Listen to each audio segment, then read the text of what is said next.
Buenas tardes, chicos, ¿cómo me escuchan? Buenas tardes, doctor. ¿Se escucha bien?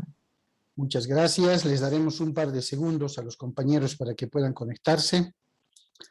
Buenas noches. ¿Cómo han estado? Buenas noches, doctor. Buenas noches.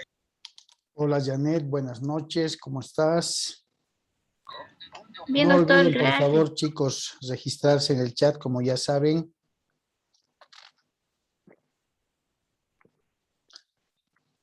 Bien. Un par de segundos.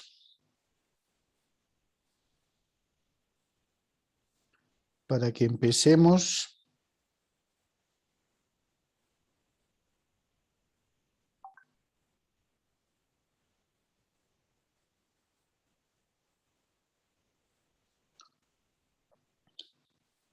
Bien, si ustedes se acordarán, mientras nuestros compañeros se van conectando, la anterior clase terminamos de abordar el tema de la servidumbre. Sí, creo que fuimos bastante detallistas en el tema de poder explicar la identificación de los sujetos, cuáles son los requisitos, si se le puede llamar así, de procedencia para que hablemos de servidumbre, cuáles son las causas de extinción de la servidumbre, ¿no? ¿Por qué uno de los sujetos es el fundo dominante y por qué el otro es el fundo sirviente? Además que concluimos viendo los distintos tipos de servidumbres, de paso, acueducto, voluntarias, aparentes, no aparentes y todo lo demás, ¿cierto? Servidumbre que lo abordamos con todas sus características, ¿no? Siempre aclarando en cada uno de los acápites en qué consistían. Entonces, el día de hoy, muy de pasada, vamos a recordar algo que vimos en una combinación de lo que es el usufructo y una diferenciación de lo que es la servidumbre. ¿Alguien se acuerda lo poco que pudimos hablar sobre el uso y la habitación o nadie?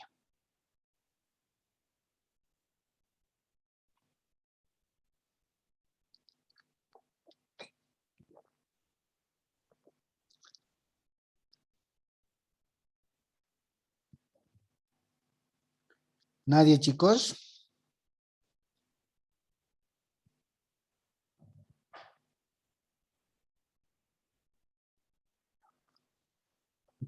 ¿Nadie se acuerda de lo que hablamos sobre el uso y la habitación?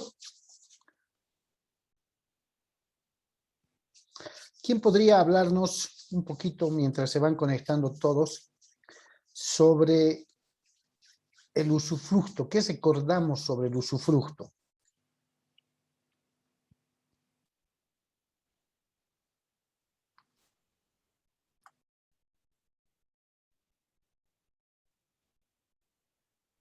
¿Es el derecho que tiene una persona a usar o disfrutar de un bien que no le pertenece? Sí, muy bien. Dicho así, básicamente es el derecho de usar y disfrutar de un bien que no nos pertenece o de un bien que no le pertenece. Usufructus, usar y disfrutar. Sobre o de un bien que no nos pertenece. El uso y la habitación tienen que ver mucho con el usufructo y se diferencia de la servidumbre. Usus, usar, pero con una característica bien peculiar, que la vamos a ver enseguida, que es cortita. Habitación, habitar, ¿cierto? También es parte de los derechos reales sobre cosa ajena. De pronto no estaba disgregado en el PGO el tema de usufructo, servidumbre, uso y habitación. Pero considero que es importante que ustedes puedan conocer, porque está normado en el Código Civil además, No les voy a decir de que es un uso frecuente estas figuras jurídicas del uso y la habitación, pero sí alguna vez la persona, las personas, un poco que les nace la inquietud de saber qué contrato le puedo hacer o qué contrato debo hacer. No va a ser un inquilino como tal, ¿cierto? No va a ser un anticresista tampoco, pero va a usar parte del bien que me pertenece o le voy a ceder una habitación en función a las medidas o a los límites necesarios. Perdón, le voy a poner unos límites necesarios para que pueda hacer uso de este bien. ¿Ya? En ese sentido, el Código Civil pues aparece regulando estas figuras del uso y la habitación. Pero las vamos a conocer para poder ver en qué se diferencian una de la otra. Voy a compartir, que es cortísimo porque vamos a abordar otro tema. Bien, ahí está. El uso y la habitación. A ver si puedo poner acá que no nos perjudique. Como les decía, usar viene de usus, solo usar. Si hablo de fructus, estoy hablando del usufructo, pero es una figura muy, muy similar en la que vamos a identificar cuáles son esas pequeñas diferencias que existen. Los derechos reales de uso y habitación, ¿sí?, que son independientes del usufructo, pero diferentes entre sí, están regulados por el derecho civil, ¿ya? Del usufructo, de la habitación, además del uso, ¿cierto? De manera clara nuestra legislación civil regula, ¿sí?, qué es usar y qué es habitación, ¿sí? Y vamos a ver entonces que tanto el uso como la habitación se pueden constituir por negocio jurídico. ¿Qué es negocio jurídico? Es lo mismo que acto jurídico, ¿ya? Es lo mismo que acto jurídico. En la teoría alemán, ¿ya?, en la teoría alemana sobre contratos, define que el negocio jurídico es la acción voluntaria que realiza un ser humano sobre un hecho en particular con consecuencias o efectos jurídicos, ¿sí? Y un acto jurídico, ya en la corriente latina romana, es también un acto voluntario que realiza una persona buscando que tenga consecuencias jurídicas. De ahí que la teoría alemana al acto jurídico lo denomina negocio jurídico. Pero ¿por qué el Código Civil nos dice que tanto el uso como la habitación pueden constituirse mediante un negocio jurídico unilateral, bilateral, entre vivos o mortis causa testamento a título gratuito o a título oneroso? Nos está diciendo que tanto el uso como la habitación pueden traducirse en un documento, en un acto jurídico, sea de carácter unilateral o sean de carácter bilateral. Y ustedes se preguntarán, unilateral, o sea, una sola de las partes, y bilateral, ambas partes.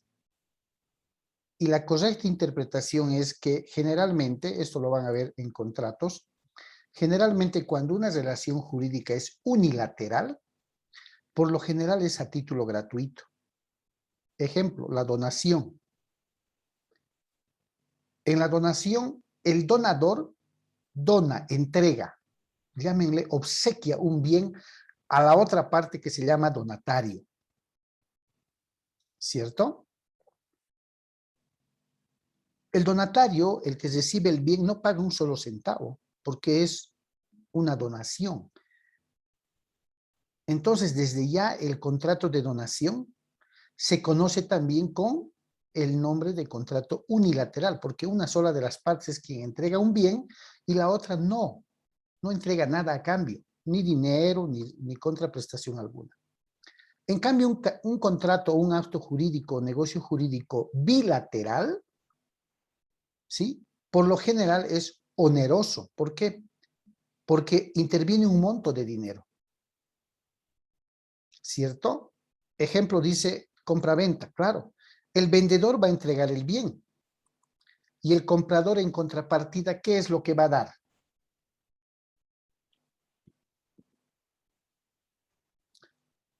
¿O no va a dar nada? El comprador, Lisa, Sí, el dinero. claro. Va a entregar el dinero. El vendedor le está entregando el bien. Y el comprador en contrapartida debe pagar, debe entregarle el dinero. ¿Se dan cuenta? Vendedor entrega el bien, comprador entrega el dinero. Prestación contra prestación. Es un negocio jurídico bilateral, pero además es oneroso porque interviene el dinero. ¿Cierto?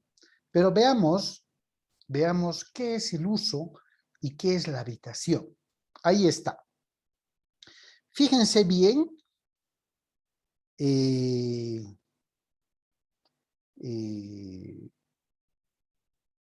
la diferencia que va a existir entre lo que es el uso y la habitación.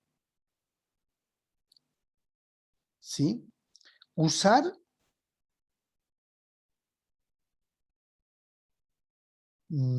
a ver, ¿qué significa usar?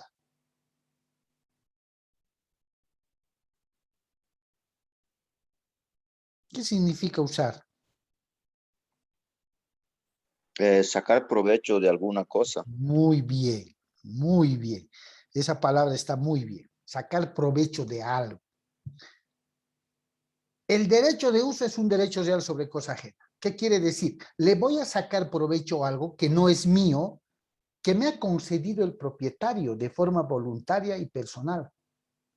De ahí viene el término usuario. ¿Quién es el usuario? El que usa. ¿Quién es el que usa? El que se aprovecha de algo. Muchas gracias. Para obtener servicios, provecho, frutos del que pueda, valga la redundancia, aprovecharse. Constituir el derecho de uso puede ser convencional o voluntario, lógicamente, las partes entran de acuerdo. Por prescripción, cuando no se tiene la intención de hacer posesión ni usucapión, ¿sí? Y el usuario, el que está usando la cosa que no le pertenece, dependiendo de la forma en la que se constituye, pues puede inclusive aprovecharse o consumir frutos que ese bien pueda generar. Ahora, cuando hablamos del derecho de uso, ¿sí? Este se puede ejercer ya sea sobre bienes muebles o sobre bienes inmuebles. ¿Ya? El uso, el derecho de uso. El uso de una vivienda, estamos hablando de un bien inmueble, permitiría utilizarla, dice, para habitarla o para otra finalidad. ¿Sí? Para vivir ahí o destinarla a otra actividad. Ahora, ¿cuáles son las características de este uso? Fíjense, el usuario, que es la persona que está usando un bien que no le pertenece, puede servirse de la cosa, o sea, del bien, y percibir sus frutos en la medida necesaria. Esa es una gran característica. Voy a usar, me voy a aprovechar, como decía el compañero, o me voy a servir, además de percibir sus frutos, pero en la medida necesaria para satisfacer mis necesidades y las de mi familia. Es decir, no voy a abusar. No debo abusar. Me pone un límite el uso, que es la medida necesaria para satisfacer las necesidades y las de mi familia. Segunda característica importante. El uso o el derecho de uso no puede cederse a un tercero menos arrendarse. Ustedes se acuerdan en el usufructo, el usufructuario podía, lógicamente, con comunicación del propietario, podía aprovecharse de los frutos que podía generar el bien. ¿Acaso podía ejercer derechos como si fuera un propietario y podía ceder o arrendar el bien? El usuario no. Y se preguntarán quizás, pero si las partes entran de acuerdo, no, porque el Código Civil establece de forma clara, el derecho de uso no puede cederse ni arrendarse. ¿Por qué? Porque es una especie de aprovechamiento de un bien, pero en la medida necesaria para satisfacer las necesidades. Es decir, lo que solamente necesite. Si el titular percibe los frutos u ocupa toda la casa, hablemos de la vivienda, queda obligado a las reparaciones y gastos ordinarios, además del pago de impuestos y carga. ¿Por qué? ¿Por qué? Porque es una especie, decíamos, de un derecho real sobre cosa ajena, pero con un límite, la medida necesaria. No puede abusar. Si abusa, y eso es a lo que se refiere el tercer párrafo, si abusa, percibe los frutos, ocupa toda la casa, está transgrediendo la medida necesaria que establece el Código Civil y por tanto queda obligado a las reparaciones y gastos ordinarios y al pago de impuestos y cargas que se pueda generar, porque más o menos estaría ingresando en el campo del usufructo, estaría pasando el límite. En términos claros, el uso es, puedes usar un determinado bien u objeto, cosa, puedes percibir los frutos de pronto, pero en la medida necesaria, es decir, en el cupo necesario y mínimo que necesites para ti y tu familia. Pero si te excedes y de pronto te aprovechas de todos los frutos, ocupas toda la casa, te estás obligando a correr con los gastos de reparaciones por deterioros que se haya realizado, gastos ordinarios y además el pago de impuestos y cargas que el inmueble pueda generar. ¿Ya? ¿Sí? Ahora bien, no olviden nunca que en el uso no se puede ceder ni arrendarse. ¿Ok? No se puede ceder ni arrendarse. La habitación.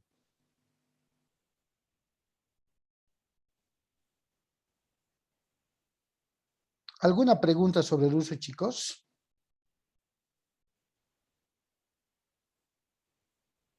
¿O está claro? Está claro, licenciado. Ya. ¿Alguien, chicos? ¿Nada? ¿Está bien?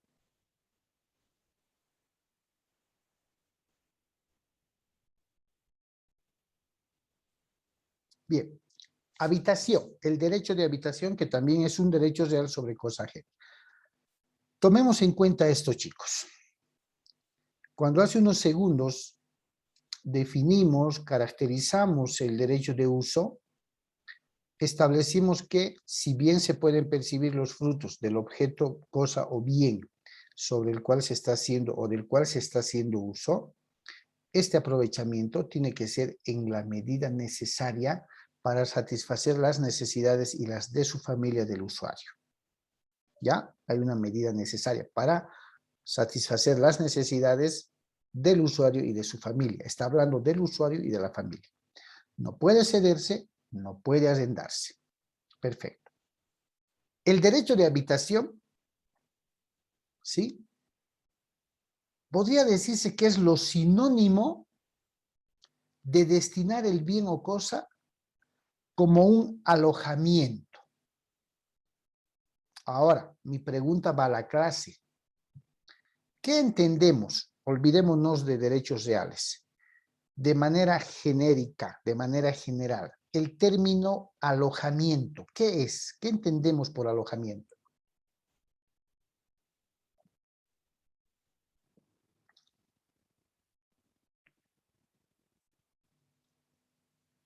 Cuando viajamos de pronto, se me ocurre, y por alguna razón no tenemos dónde quedarnos o no podemos volver, y decimos, ni modo, tuve que irme a un alojamiento, tuve que irme a una hostal, tuve que irme a una residencial, tuve que irme a un hotel.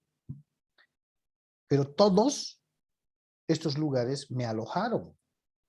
¿Qué quiere decir? Que he estado ahí evitando un par de días. Sí. Alojar, ¿qué quiere decir? Dar cobijo. Exactamente. Una especie de dar cobijo, ser hospitalario, ¿cierto? Volvamos ahora al derecho de habitación. Es un derecho real sobre cosa ajena, excelente, con la finalidad exclusiva de alojamiento. ¿Un alojamiento es permanente, perpetuo o temporal? Temporal. Temporal.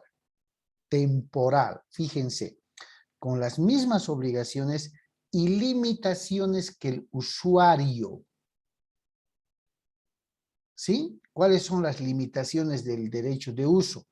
En la medida necesaria para satisfacer las necesidades. Si abuso, me obligo a pagar los gastos ordinarios, las reparaciones, impuestos, cargas. ¿Por qué? Para yo pagar impuestos o cargas o reparaciones dentro del derecho de uso, de haber abusado de ese bien ajeno, donde me encontraba en la modalidad de usar nada más, tendría que estar buen tiempo para yo pagar reparaciones, cargas, impuestos, ¿cierto?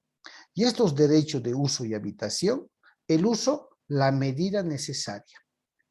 La habitación, lo propio, pero fíjense, sin percepción de frutos aplicado a la vivienda. Y ahí viene, no puedo ceder, no puedo arrendar, porque al arrendar estoy alquilando y si alquilo voy a recibir un canon. Pero el bien no es mío y en el uso y la habitación la ley no me permite. La habitación, a diferencia del derecho de uso o del uso, fíjense, es singular, ya no habla de familia, es para la persona y autoriza a ocupar las piezas necesarias y no toda la casa como se podría dar en el uso, con las penalidades que acabamos de ver. El objeto es la casa. El bien, donde se va a constituir la habitación, asumamos, es la casa. El destino es solamente alojar. ¿Se dan cuenta? El destino es solamente alojar. Y si el destino es solamente alojar, ¿es temporal, perpetuo o largo, por lo menos? Temporal. Temporal. Por eso se excluye el pago de una renta. Y fíjense en la última línea.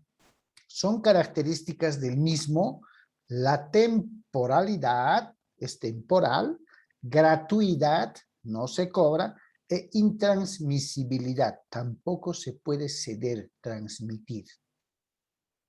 ¿Se dan cuenta? El habitador, porque así le dice el Código Civil, el habitador tiene derecho a ocupar una casa limitadamente a sus necesidades y las de su familia. Ustedes dirán, pero es singular. Y más antecitos decía, a ocupar las piezas necesarias. ¿Cierto?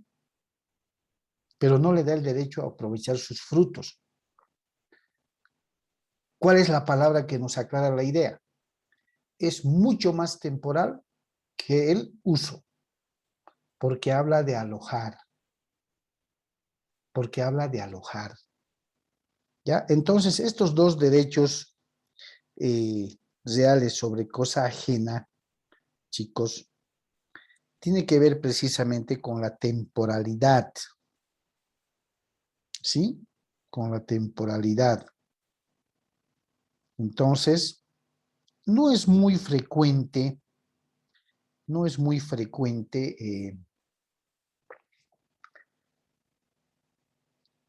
que estas dos figuras se presenten usualmente en los despachos. No, porque lo más frecuente es un alquiler, un anticrético, ¿cierto? Aunque a partir de la intervención de la UIF, que tienen conexión ahora con las notarías de fe pública, y tomando en cuenta que los contratos de anticrético generan un impuesto a cancelar por ambas partes, ¿cierto? Es que las personas, inclusive los contratos de anticrético, están formulándolos como contratos de préstamo. Y además, si el monto es más o menos fuerte, el momento que el notario procede a protocolizar el contrato de anticrético, porque el anticrético por excelencia se hace en un documento público, ¿sí? En un documento público. El momento que el notario registra, ¿sí? Ese momento ya tiene conexión con la unidad de investigaciones financieras. Entonces ya van preguntando los de la notaría, por ejemplo, y esto se los digo con conocimiento de causa y a ciencia cierta, disculpe, ¿de dónde tiene el dinero? Es un formulario que hay que llenar.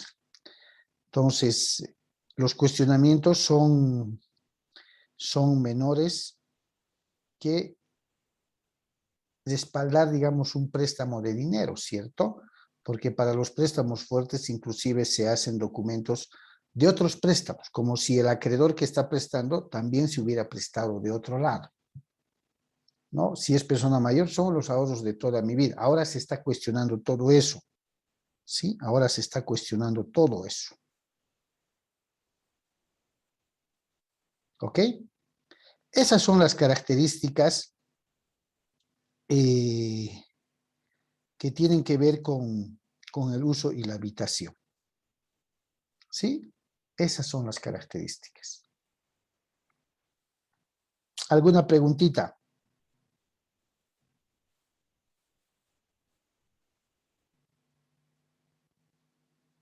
¿Está claro, no, chicos?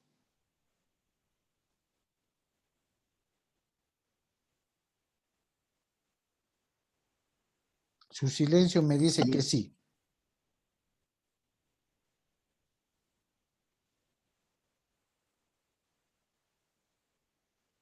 ¿Sí, chicos? ¿Está claro? Bien. Sí, doctor. Intransmisibilidad de los derechos de uso y habitación. Esto es muy importante porque estos dos derechos reales sobre cosa ajena no son transmisibles, no son materia de traspaso, no son materia de sucesión hereditaria, ni nada por el estilo. Por su carácter temporal, tanto el uso como la habitación son derechos estrictamente personales, como dice la diapositiva. Por lo que, como les decía hace un momento, no van a ser objeto ni susceptibles de alquiler o arrendamiento, traspaso, hipotecas, usufructos, absolutamente nada. No son derechos vitalicios como podría ser un usufructo. Son derechos estrictamente sujetos a un plazo. Son temporales. ¿Ok? Bien. Eso. Ese es las dos pequeñas figuras que he querido compartir con ustedes para que no quede suelto. Y si alguna vez pues escuchan sobre el uso y la habitación como derechos reales sobre cosa ajena, pues tienen por lo menos la información básica para poder comentar, para poder platicar del tema. La clase de hoy está destinada a ver otro derecho real sobre cosa ajena. Algunos autores le llaman derecho real de garantía. Y antes de compartir la diapositiva, quisiera saber ¿cuál es la definición que ustedes podrían darle a la palabra hipoteca?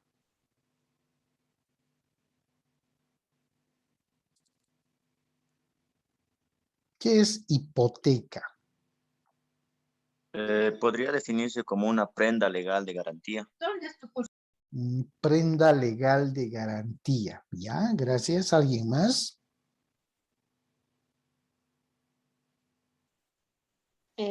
Doctor, acotando a lo que ha dicho mi compañero, esta prenda se podría dar para asegurar el cumplimiento de una obligación, ¿no? Como sería un préstamo, por ejemplo. Una especie de respaldo, ¿podría ser? Sí, doctor. Ya, muchas gracias. Podríamos decir también que es un acuerdo entre el prestamista y el individuo. ¿Sí? ¿Cuál sería la finalidad, Fernando, de ese acuerdo? El cumplimiento de la deuda, Muy bien. el pago El pago, el del préstamo. resguardo. Muy bien, gracias. ¿Alguien más, chicos? Doctor, ¿también puede ser el gravamen de un bien inmueble? Ya. Una carga sobre un bien inmueble. Un gravamen. ¿Sí? Básicamente sí. ¿Alguien más, chicos?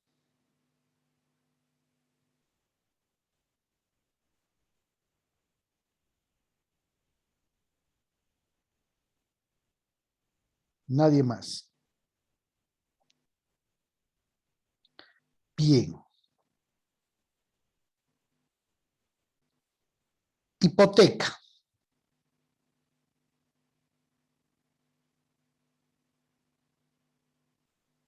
Derecho real. ¿Creen ustedes que es un derecho real de garantía?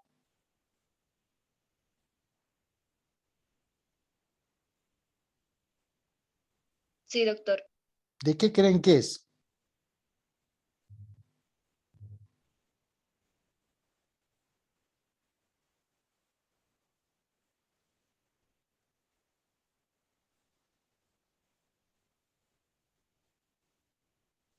¿Garantía o derecho real sobre cosa ajena?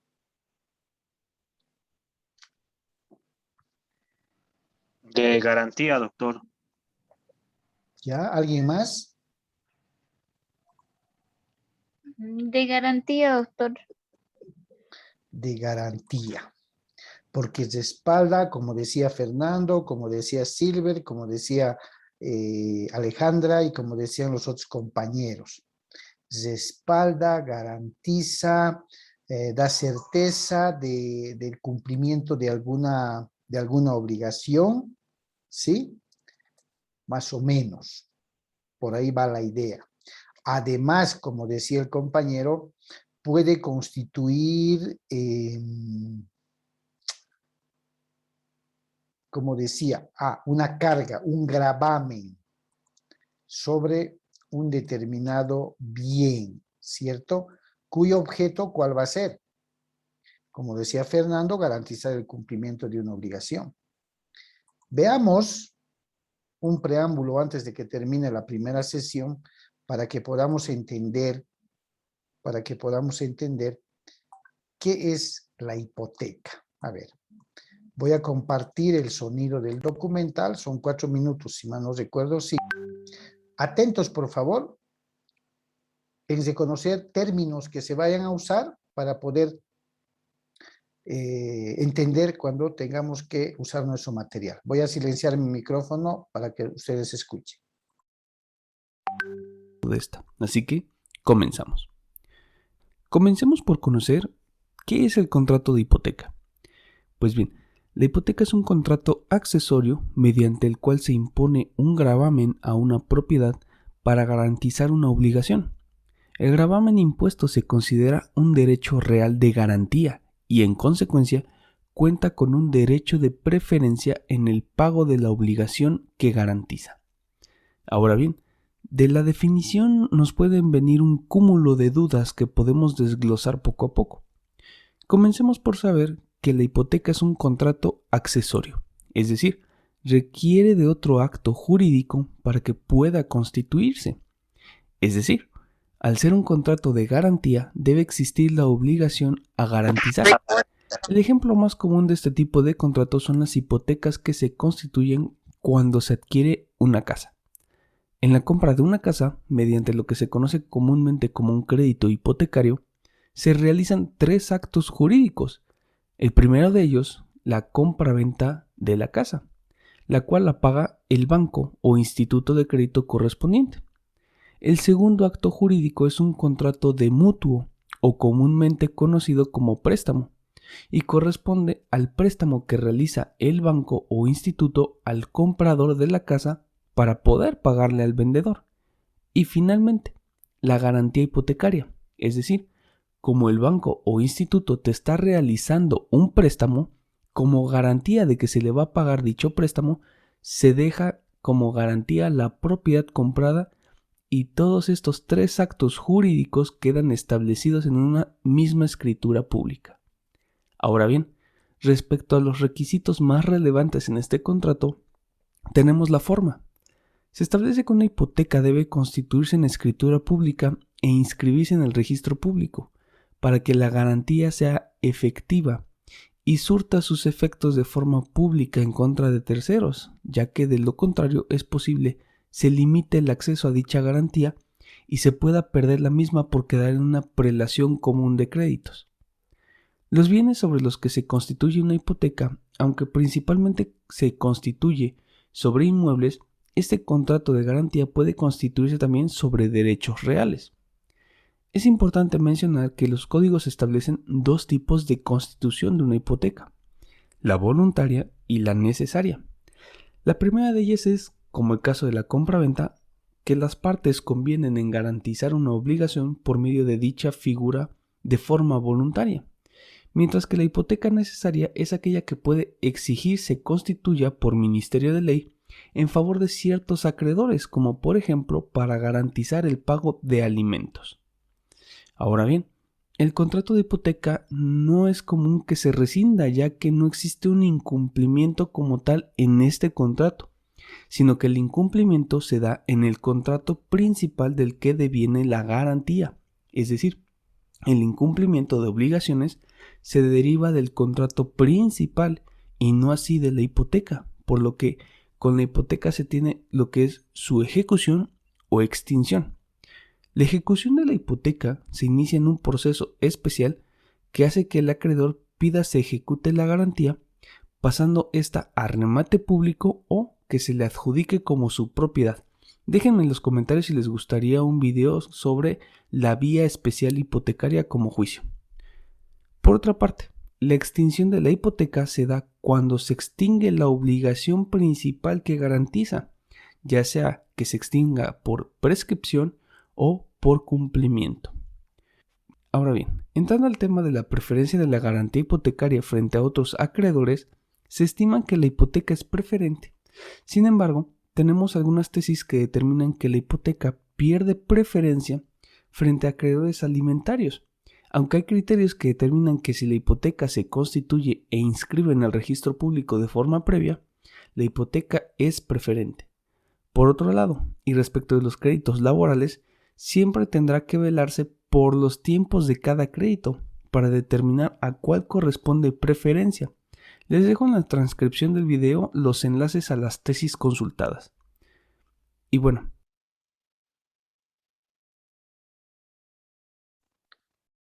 ¿Qué dicen ustedes? Más o menos todo lo que ustedes han comentado. Bien, estamos llegando al final de la primera sesión, chicos. Permítanme, en un par de segundos les vuelvo a pasar el nuevo link.